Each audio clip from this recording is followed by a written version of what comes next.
ಮುಟಲಾಂಡ್ ಒಂದು ರೈಲ್ವೆದ ಆದ under passing 4 ವರ್ಷದಿಂಚಲ್ಲ ಮುಕ್ಕಿಲ್ನ ಒಂಜಿ ಕಾಮಗಾರಿಯೇ ಒಂಜಿ ಸರಿ ಕಟ್ಟ ಅದು ನಡತುಜಿ ಬಕ್ಕ ಒಂಜಿ ಪೋವರೆ ನೀರು ಪೋವರೆ ತೋಡು ಸರಿ ಕಟ್ಟಿಜ್ಜಿ ಈಮೆಟ್ ಅಲ್ಪ ಈಮೆಟ್ ಪೋಪುನ ನೀರು ಪೂರ ಅಲ್ಪ ಬ್ಲಾಕ್ ಆವೊಂದುಂಡು ಬಕ್ಕ ಒಂಜಿ ಎಂಕ್ಲೆಗ್ ಅಲ್ಪ 2 ವೀಲರ್ ಪೋವರೆ ಅಲ್ಪ ಒಂಜಿ ರೋಡ್ ಉಂಡು 2 ವೀಲರ್ ಪೋಪಿನ ಅಲ್ಪ ಏತೇ ಜನ ಅಲ್ಪ ಬೂರ್ದು ಕೆಲವೆರ್ನ ಸೊಂಟ ಪೂರ ಪೋತುಂಡು ಅಲ್ಪ ಆ ರೋಡ್ ಎಂಕ್ಲೆನ್ ಎಂಕ್ಲೆನ ಜೋಕ್ಲೆನ್ ಸಂತಲೆ ತಕೊನಿಯಾರೆ ಆಪುಜಿ ಆತ್ ಮಲ್ಲ ಒಂಜಿ ಪ್ರಾಬ್ಲಮ್ ಆತುಂಡು ಎಂಕ್ಲು 2 ವೀಲರ್ ಮಾತ್ರ ಅಲ್ಪ ಪೋಪುನಿ ಈ ಬಕ್ಕ ಈಮೆತ ಅಲ್ಪ ಪೂರ ನೀರು ಉಂತದುಂಡಿತ್ತ ತೂಪರ್ ನಿಕುಲು ಆ ನೀರು ಸಂತ ಎಂಕ್ಲೆಗ್ ಪೋವರೆ ಆಪುಜಿ ಒಂಜಿ ಅಲ್ಪನೆ ಉಂಡು ವಾ ಕಾಮಗಾರಿ ಮಂತದೇರ ಎಂಕ್ಲೆಗ್ ದಾದ ಬಂದು ಗೊತ್ತುಜಿ ವಾ ಮುಕುಲು ಇಂಜಿನಿಯರ್ ನಕುಲ ಆ ಒಂಜಿ ರಡ್ಡು ತೋಡು ಉಂಡು ಅಲ್ಪ ಆ ತೋಡು ಸಂತ ನೀರು ಪೋಪುಜಿ ಅಲ್ಪನೆ ಬ್ಲಾಕ್ ಆದುಂಡು ಈಮೆಟಿ ಎಂಕ್ಲು ನನ್ನ ಎಂಚಿನ ಮಲ್ಪೋಡು ಬಂದ ಎಂಕ್ಲೆಗ್ ಗೊತ್ತಾಪುಜಿ ಬಕ್ಕ ಅಲ್ಪ ಎಂಕ್ಲ ಪ್ರಾಯದ ಅಕುಲುಲ್ಲೇರು ಆ ರೈಲ್ವೆ ಟ್ರ್ಯಾಕ್ ಕಡತದ್ದು ಬರೊಂದುಲ್ಲೇರು ಆ ಟ್ರ್ಯಾಕ್ ಕಟ್ಪನಗ ಅಲ್ಪ ಬಾರಿ ಪೋಟಿಗೆಲ್ಲ ಅವೊಂದುಂಡು ಅವಳು ಒಂದು ರೈಲ್ ಪೋನಾಗ ಮಸ್ತ್ ಏತ್ ಪ್ರಾಬ್ಲಮ್ ಆಪುಂಡು ಪನಿಯರ ಸಾಧ್ಯ ಇಜ್ಜಿ ಆ ಪ್ರಾಯದಕ್ಕಲು ಎಂಚ ಬರ್ಪೇರು ಆ ಪೋಡಿಗೆಡೆ ಎಂಚ ಬರ್ಪೇರು ಬಂದು ಪನಿಯರೆಲ್ಲ ಸಾಧ್ಯ ಇಜ್ಜಿ ಎಂಕ್ಲಿಗೆ ಒಂದೊಂಜಿ ಬೇಗ ಆವಡು ಬಂದು ಎಂಕ್ಲು ಮನವಿ ಮಂತೊಂದುಲ್ಲ ಇಲ್ಲಿಂದ ನಾವು ಹಂಪನಘಟ್ಟ ಇಲ್ಲಾಂದ್ರೆ ಸಿಟಿಗೆ ಹೋಗುವುದಾದ್ರೆ ತುಂಬ ಕಷ್ಟದಲ್ಲಿ ಹೋಗ್ತಾ ಇದ್ದೇವೆ. ಎಲ್ಲಿವರೆಗೆ ಅಂದರೆ ನಾವು ಪಂಪಲ್ಲಿ ಆಗಿ ಹೋಗಬೇಕು. ಇಲ್ಲಿ ಹತ್ತಿರದಲ್ಲಿ ಇರುವುದು ಖಾಲಿ ಅರ್ಧ ಕಿಲೋಮೀಟರ್ನಲ್ಲಿ ನಮಗೆ ಹೋಗಲಿ. ಇಲ್ಲಿ ನಾವು 5 ಕಿಲೋಮೀಟರ್ ಸುತ್ತಿ ನಮಗೆ ಎಂಥ ವ್ಯವಸ್ಥೆ ಬೇಕಾದರೂ ನಾವು ಹಂಪನಘಟ್ಟಿಗೆ ಹೋಗಬೇಕಾಗ್ತದೆ. ಅದು ಅಲ್ಲದೆ ದೂರದ ಊರು ಎಲ್ಲಿ ನಿಮ್ಮದು ಮುಡಿಪು ಪುತ್ತಾರ ಆ ಕಡೆಯಿಂದ ಬರುವವರು ಕೂಡ ಇಲ್ಲಿ ಸುತ್ತು ಬಳಸಿ ಹೋಗಬೇಕಾಗ್ತದೆ. ಇಲ್ಲಿ ಮೊದಲು 2 ಸಿಟಿ ಬಸ್ ಇತ್ತು, ಒಂದು 44 ಮತ್ತೊಂದು 9. ಅದು ಕೂಡ ಈಗ ಬಂದ್ ಮಾಡಿದ್ದಾರೆ. ಅದರಿಂದಾಗಿ ಎಲ್ಲ ಪ್ರಯಾಣಿಕರಿಗೂ ಎಲ್ಲ ಸಭಿಕರಿಗೂ ಎಲ್ಲ ನಾಗರಿಕರು ಇದರಿಂದ ತುಂಬ ತೊಂದರೆ ಅನುಭವಿಸಿದ್ದಾರೆ. ಆದ್ದರಿಂದ ಇದನ್ನು ಕೇಂದ್ರ ಇಲಾಖೆ ರೈಲ್ವೆಯವರು ಆದಷ್ಟು ಬೇಗನೆ ಮಾಡಿಕೊಟ್ಟು ಈ ಕೆಲಸವನ್ನು ಮಾಡಿಕೊಟ್ಟು ನಮಗೆ ನಾಗರಿಕರಿಗೆ ಸ್ವಲ್ಪ ಅನುಕೂಲ ಆಗಬೇಕಂತ ಹೇಳಿ ನಾನು ಹೇಳ್ತೇನೆ. ನಾವು ಇಲ್ಲಿಯ ಪರಿಸರದವರು ಸಾಧಾರಣ ಕೊರೋನಾದ ನಂತರ ಈ ರೋಡ್ ರಸ್ತೆಯನ್ನು ಬಂದ್ ಮಾಡಿಟ್ಟಿದ್ದಾರೆ. ಎಷ್ಟು ಕಷ್ಟ ಆಗ್ತದೆ ಅಂತ ಹೇಳಿದರೆ, ನಾವು ಇಲ್ಲಿಂದ ನಮಗೆ ಖಾಲಿ ಒಂದು 3 ನಿಮಿಷದ ರಸ್ತೆ. ನಾವು ಆ ರಸ್ತೆಗೆ ಹೋಗಬೇಕಾದ್ರೆ ಪಂಪಲ್ಲಾಗಿ ಒಂದು ಟರ್ನ್ ಮಾಡಿ ಬರಬೇಕು. ಅದು ಅಲ್ಲದೆ ನಮ್ಮ ಈ ಪಟ್ಟಣಕ್ಕೆ ಹೋಗುವ ರಸ್ತೆಯಲ್ಲಿ ಇದಕ್ಕೆ ಬೇಕಾಗುವಂತಹ ತೋಡಿನನ್ನು ಅರ್ಧದಲ್ಲಿ ಬಿಟ್ಟು ಹೋಗಿದ್ದಾರೆ. ಮಕ್ಕಳು ಶಾಲೆಗೆ ಹೋಗುವಾಗ ಅಷ್ಟು ಕಷ್ಟ ಆಗ್ತಾ ಇದೆ ಅಲ್ಲಿ. ಅದಕ್ಕೆ ಒಂದು ಕಬ್ಬಿಣ ಕೂಡ ಹಾಕಿದ್ದಾರೆ. ಆ ಮಣ್ಣೆಲ್ಲ ಕೆಳಗೆ ಬೀಳ್ತಾ ಇದೆ. ಒಂದು ವೆಹಿಕಲ್ ಹೋಗುವಾಗ ಕೂಡ ನಮಗೆ ಹೆದರಿಕೆ ಆಗ್ತದೆ, ಏಕೆಂದರೆ ಅಲ್ಲಿ ಅಷ್ಟು ಅಗಲದಲ್ಲಿ ಮಾಡಿಟ್ಟಿದ್ದಾರೆ. ಅದನ್ನು ಪೂರ್ತಿ ಮಾಡಲಿಲ್ಲ, ಎಲ್ಲ ಅರ್ಧದಲ್ಲಿ ಬಿಟ್ಟಿದ್ದಾರೆ.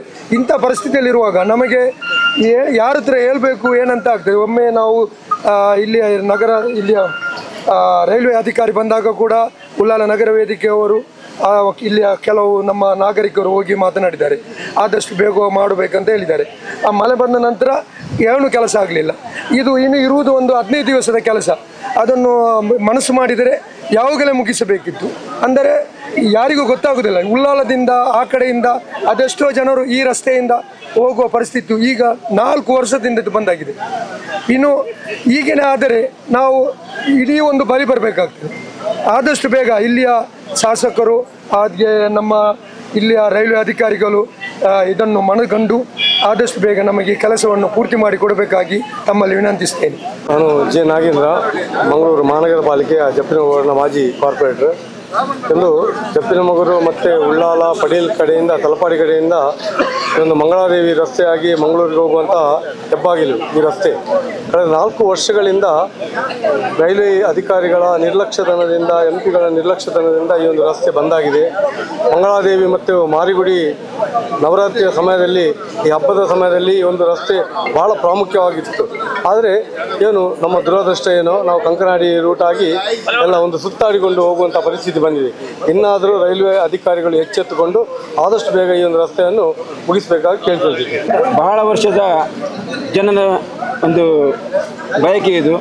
ಈ ಜಪ್ಪು ಮಹಾಕಾಳಿ ಬಡಪಿನಲ್ಲಿ ರೈಲ್ವೆ ಅಂಡರ್ ಪಾಸ್ ನಡೆಯುವಂಥ ಒಂದು ಕಾಮಗಾರಿ. ಬಹುಶಃ ಇದನ್ನು 2021ನೇ ಇಸವಿಯಲ್ಲಿ ರೈಲ್ವೆ ಇಲಾಖೆಯವರು ಶುರು ಮಾಡಿದ್ದಾರೆ. ಈಗ 4 ವರ್ಷ ಮುಗಿತಾ ಬಂದಿದೆ. ಇವರು ಯಾವ ಮಟ್ಟಕ್ಕೆ ಕೆಲಸ ಮಾಡಿದ್ದಾರೆ ಅಂದರೆ ಇದು ನಮಗೆ ಕಾಣ್ತಾ ಇದೆ. ಯಾಕಂದರೆ ಈ BJPಯ ನಾಯಕರಾಗಲಿ ಅವರ ಸಂಸದರಾಗಲಿ ಅವರ ಶಾಸಕರಾಗಲಿ ಇವರಿಗೆ ಯಾವುದೇ ಒಂದು ಇಚ್ಛಾಶಕ್ತಿ ಇಲ್ಲ. ಅಭಿವೃದ್ಧಿ ಕಾರ್ಯಗಳ ಮೇಲೆ ಇವರ ಕ್ರಮ ಯಾವುದೇ ಒಂದು ಕೈಗೊಳ್ಳುವುದಿಲ್ಲ. ಯಾಕಂದರೆ ನಾವು ಸ್ವಲ್ಪ ಹಿಂದೆ ನೆನಪು ಮಾಡಬೇಕು, ಈ ಮಹಾಕಾಳಿ ಬಡಪು ಭಾಗದಲ್ಲಿ ಒಂದು ರಸ್ತೆಯೂ ಇರಲಿಲ್ಲ ಆಗ ನಾವು ಚಿಕ್ಕದಿರುವಾಗ. ಯಾವಾಗ ಇದು 83ರಲ್ಲಿ ಇದೊಂದು ಮಹಾನಗರ ಪಾಲಿಕೆ ಆದ ನಂತರ ನಮಗೆ ಇಲ್ಲಿ ಜಯರಾಮ ಎಂಬ ಕಾರ್ಪೊರೇಟರ್ ಇದ್ದರು. ನಾವು ಅವರನ್ನು ಸ್ಮರಿಸ್ತೇವೆ. ಯಾಕಂತ ಆ ಟೈಮಲ್ಲಿ ಬಹುಶಃ ಹೆಚ್ಚಿನ ಒಂದು ಫಂಡ್ ಇರಲಿಲ್ಲ. ಆದರೂ ಸಹ ಈ ಒಂದು ರಸ್ತೆಯನ್ನು ನಿರ್ಮಾಣ ಮಾಡಿ ಅವರು ಆ ಕಾಲದಲ್ಲಿ ಅವರು 86-87 ಇಸವಿಯಲ್ಲಿ ಅವರು ರೈಲ್ವೆ ಲೆವೆಲ್ ಕ್ರಾಸ್ ಮಾಡಿದ್ದು ಜಯರಾಮನವರು. ನಾವಾಗ ಚಿಕ್ಕ ಬಾಲಕರು, ನಾವೆಲ್ಲ ಕಾಂಗ್ರೆಸ್ ಪಾರ್ಟಿಯ ವರ್ಕರ್ನವರು. ಆ ಕಾಲದಲ್ಲಿ ರೈಲ್ವೆ ಮಂತ್ರಿ ಮಾಧವರಾವ್ ಸಿಂಧಿಯಾ ಅವರ ಮುಖಾಂತರ ಈ ಒಂದು ಭಾಗದಲ್ಲಿ ರೈಲ್ವೆ ಅಂಡರ್ ಕ್ರಾಸ್ ಅನ್ನು ಜಯರಾಮನವರು ನಿರ್ಮಾಣ ಮಾಡಿದ್ದಾರೆ. ಆದರೆ ನಾನು ಹೇಳ್ತೇನೆ, ಒಂದು ವ್ಯಕ್ತಿ ಕಾರ್ಪೊರೇಟರ್ ಆಗಲಿ, MLA ಆಗಲಿ, ಸಂಸದರಾಗಲಿ, ಅವರಿಗೆ ಒಂದು ಕೆಲಸ ಮಾಡುವಂಥ ಇಚ್ಛಾಶಕ್ತಿ ಬೇಕು. ಈ ಚೌಟ್ರಿಗೆ ಆಗಲಿ, ನಮ್ಮ ಇಲ್ಲಿ ಶಾಸಕ ಕಾಮತ್ರಿಗೆ ಯಾವುದೇ ಒಂದು ಇಚ್ಛಾಶಕ್ತಿ ಇಲ್ಲ. ಆದ್ದರಿಂದ ನಾವು ಒಂದು ರೈಲ್ವೆ ಇಲಾಖೆಯಲ್ಲಿ ನಾವು ಬೇಡಿಕೆ ಇಡ್ತೇವೆ, ಆದಷ್ಟು ಬೇಗ ಒಂದು 5-6 ತಿಂಗಳಲ್ಲಿ ಈ ಕೆಲಸವನ್ನು ಮಾಡಿದರೆ ಇನ್ನು ಮುಂದಿನ ದಿನಗಳಲ್ಲಿ ನಾವು ರೈಲ್ವೆ ಕಚೇರಿ ಎದುರು ನಮ್ಮ ಹೋರಾಟವನ್ನು ಮಾಡುವುದು ನಾವು ಗ್ಯಾರಂಟಿ. ಇಲ್ಲಿ ಜಪ್ಪು ಏರಿಯಾದಲ್ಲಿ ಈ ಅಂಡರ್ ಪಾಸ್ ಇದು 6 ವರ್ಷದಿಂದ ನಾವು ನರಕಯಾಚನೆ ಅನುಭವಿಸ್ತಾ ಇದ್ದೇವೆ. ನಮಗೆ ಎಲ್ಲ ವಿಧದಲ್ಲೂ ತೊಂದರೆಯನ್ನು ಅನುಭವಿಸ್ತಾ ಇದ್ದೇವೆ. ಅಲ್ಲದೆ ಇರುವಾಗ ನಾವು ಸಾರ್ವಜನಿಕರಿಗೆ ತೊಂದರೆ ಆಗದಂತೆ ಈ ದ್ವಿಚಕ್ರ ವಾಹನ ಹೋಗಲು ನಮ್ಮ ಏರಿಯಾದ ಸಾರ್ವಜನಿಕರು ಸೇರಿ ಒಂದು ರಸ್ತೆಯನ್ನು ಮಾಡಿಕೊಟ್ಟಿದ್ದೇವೆ. ಅದರಲ್ಲಿ ಈಗ ರೈಲ್ವೆ ಗೇಟ್ನಲ್ಲಿ 500-600 ದ್ವಿಚಕ್ರ ವಾಹನ ಬರ್ತಾ ಇದೆ ಒಂದು ರೈಲು ಬಂದಾಗ. ಆಗ ನಮಗೆ ಎಷ್ಟು ತೊಂದರೆ ಅನುಭವಿಸ್ತಾ ಇದ್ದೇವೆ. ಅಲ್ಲದೆ ಇರುವಾಗ ಎಲ್ಲ ಜನರು ಆ ರಸ್ತೆಯಲ್ಲಿ ಹೋಗುವಾಗ ಚರಂಡಿಗೆ ಬಿದ್ದು ಎದ್ದು ಗರ್ಭಿಣಿ ಹೆಂಗಸು ಮಕ್ಕಳಿಗೆ ಎಲ್ಲರಿಗೆ ತೊಂದರೆ ಆಗ್ತಾ ಇದೆ. ಇದನ್ನು ತಾವುಗಳು ಕೇಂದ್ರ ಸರ್ಕಾರದಿಂದ ಇದನ್ನು ಆದಷ್ಟು ಬೇಗ ಸರಿಪಡಿಸಬೇಕೆಂದು ತಮ್ಮಲ್ಲಿ ವಿನಂತಿಸುತ್ತಾ, ಇಲ್ಲಿನ ಪರಿಸರ, ಇಲ್ಲಿಯ ನಿವಾಸ, ಈ ಕಾಮಗಾರಿ ಮೊನ್ನೆ ಸೆಪ್ಟೆಂಬರ್ಗೆ 3 ವರ್ಷ ಕಳೆಯಿತು. 3 ವರ್ಷ ಕಳೆದಾಗ ಆವಾಗ ಇದ್ದಂಥ ಬಜೆಟ್ 10 ಕೋಟಿ ಬಜೆಟ್ ಹೋಗಿ ಈಗ ಮೊನ್ನೆ ಸ್ಮಾರ್ಟ್ ಸಿಟಿ ಅವರು ಹೇಳ್ತಾರೆ ನಾವು 35 ಕೋಟಿ ಇದಕ್ಕೆ ಕೊಟ್ಟಾಯಿತು ದುಡ್ಡು. 35 ಕೋಟಿಯಲ್ಲಿ ಇನ್ನೂ ಒಂದು 15 ಕೋಟಿ ಕೆಲಸ ಬಾಕಿ ಇನ್ನೂ ಉಳಿದಿರುತ್ತದೆ. ಈ ಅಂಡರ್ ಪಾಸ್ ಕಾಮಗಾರಿ ರೈಲ್ವೆ ಇಲಾಖೆಯವರು ಮಾಡಿದ 3ನೇ ಒಂದು ದೊಡ್ಡ ಕಾಮಗಾರಿ ಮಂಗಳೂರಿನಲ್ಲಿ. 3 ಅಂಡರ್ ಪಾಸ್ ಕೂಡ ಫೇಲ್ ಆಗಿದೆ ಅವ್ರದ್ದು. 3 ಅಂಡರ್ ಪಾಸ್ ಫೇಲ್ ಆಗಿದೆ. ಈ ಅಂಡರ್ ಪಾಸನ್ನು ಮೊದಲಿನ ರಸ್ತೆಗಿಂತ 4 ಅಡಿ ಕೆಳಗೆ ಮಾಡಿ, ಮೊದಲೇ ನೀರು ನಿಲ್ತಿತ್ತು ಈ ಅಂಡರ್ ಪಾಸಲ್ಲಿ. ಮೊದಲು ಕೊಂಕಣ ರೈಲ್ವೆಗೆ ಅಂಡರ್ ಪಾಸ್ ಮಾಡಿದಾಗ ಅದರಲ್ಲಿ ನೀರು ನಿಲ್ತಿತ್ತು. ಈಗ ಸದರ್ನ್ ರೈಲ್ವೆ ಕೂಡ ಅಂಡರ್ ಪಾಸ್ ಮಾಡಿದ್ದಾರೆ. 4 ಅಡಿ ಕೆಳಗೆ ಮಾಡಿದ್ದಾರೆ. 4 ಅಡಿ ಕೆಳಗೆ ಮಾಡುವಾಗ ಸಮುದ್ರ ಮಟ್ಟದಿಂದ ಕೇವಲ 3 ಅಡಿ ಮಾತ್ರ ಮೇಲೆ ಇರ್ತದೆ. ಇದು ಮೊನ್ನೆ ಸರ್ವೆ ಮಾಡಿದ್ದೇವೆ. ವೇದಾಸ್ ಕಾಮತ್ರು, MLA, MP ಎಲ್ಲ ಬಂದಿದ್ದರು. ನಾನು ಸ್ವಲ್ಪ ಜೋರು ಮಾತಾಡಿದ್ದಕ್ಕೆ ಸರ್ವೆ ಮಾಡಲಿಕ್ಕೆ ಹಿಡಿದರು. ಸರ್ವೆ ಮಾಡಿ ನೋಡುವಾಗ ಖಾಲಿ 1 ಮೀಟರ್ ಮಾತ್ರ ಇಲ್ಲಿ ಎತ್ತರ ಇದೆ. ಆ 1 ಮೀಟರಲ್ಲಿ ಇಲ್ಲಿಂದ ಸಮುದ್ರ ನದಿಗೆ 150 ಮೀಟರ್ ಉದ್ದ ಇದೆ. 150 ಮೀಟರ್ಗೆ ಈ 1 ಮೀಟರಲ್ಲಿ ನೀರು ಹೋಗಲಿಕ್ಕೆ ಸಾಧ್ಯ ಇಲ್ಲ. ಅದಲ್ಲದೆ ನೀರು ಅಮಾವಾಸ್ಯೆ ದಿವಸ ನೀರು ನದಿಯಲ್ಲಿ ಜಾಸ್ತಿ ಇರುವುದರಿಂದ ಆ ನೀರು ಒಳಗೆ ಬರೋ ಸಂದರ್ಭ ಇದೆ. ಆದ್ದರಿಂದ ಈ ರೋಡು ಇನ್ನು ಮಳೆಗಾಲದಲ್ಲಿ 3 ತಿಂಗಳು ಸಂಪೂರ್ಣ ಬಂದಾಗುವ ಸಂದರ್ಭ ಇದೆ. ಆ ಬಂದಾದಂಥ ಸಂದರ್ಭದಲ್ಲಿ ಇಲ್ಲಿ ಆ ರೈಲ್ವೆ ಟ್ರ್ಯಾಕ್ನ ನಡುವಿನಲ್ಲಿರುವ ಈ ಪ್ರದೇಶದವರು ರೈಲ್ವೆ ಗೇಟ್ ಬಂದ್ ಮಾಡಿದಲ್ಲಿ ಅವರು ಹೇಗೆ ಇಲ್ಲಿಂದ ಹೊರಗೆ ಹೋಗಬೇಕಂತ ತಾವುಗಳು ತಿಳಿಸಬೇಕು. ಇಷ್ಟೊಂದು ದೊಡ್ಡ ಇದು ಘೋರ ಕಾಮಗಾರಿಯ ಫೇಲಿಯರ್ ಇದು.